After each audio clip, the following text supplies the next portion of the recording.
When people hear the word compensation, they usually think it only applies if their landlord hasn't carried out a repair. But that's not true. In fact, there are several different situations where you could be entitled to compensation, and many tenants don't realise it. So in this video, I'm going to explain 7 of the most common reasons landlords pay compensation and hopefully give you a better idea of what you might be entitled to.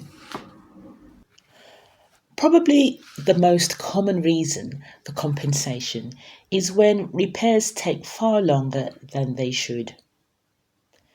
If you've reported a repair, chased it up several times, and your landlord still hasn't acted within a reasonable time, you may be entitled to compensation. The longer the delay and the greater the impact on you, the stronger your case is likely to be. Living without heating or water, especially during the winter months, can have a huge impact on your daily life. If your landlord takes too long to fix the problem, many landlords will consider compensation, particularly if you've been left without essential services for days or even weeks. I've covered a real-life case on this channel where a tenant received compensation after being left without heating. This one surprises a lot of people.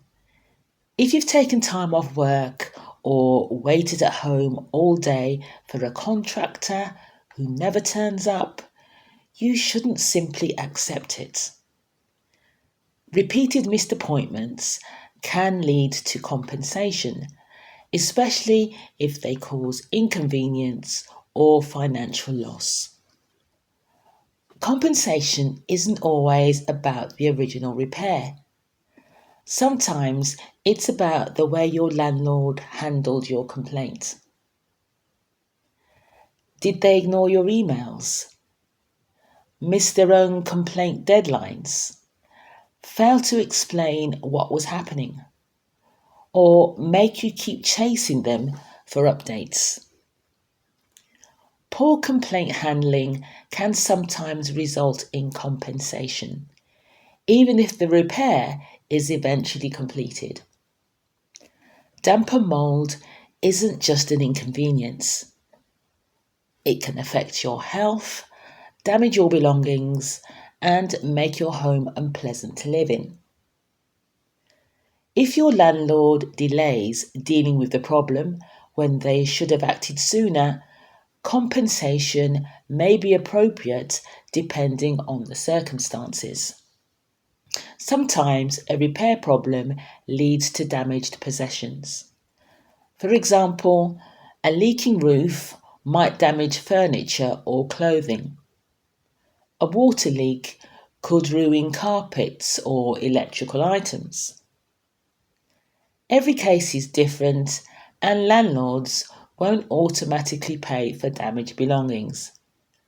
But it's definitely something you should raise if you've suffered a financial loss because of the problem.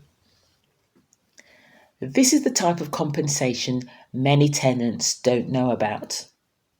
If you've been living with ongoing problems for months, had to keep taking time off work, spent hours chasing your landlord, or had your daily life seriously disrupted, your landlord may consider compensation for the distress and inconvenience you've experienced. Now, every case is different. There's no fixed amount of compensation, and simply having a repair problem doesn't automatically mean you'll receive a payment. Landlords will usually look at things like how serious the problem was, how long it lasted, how it affected you, and whether they acted reasonably once they knew about it. The important thing is to understand your rights and not assume that compensation is only available in the most serious cases. If you found this video helpful, please give it a like and subscribe to the channel.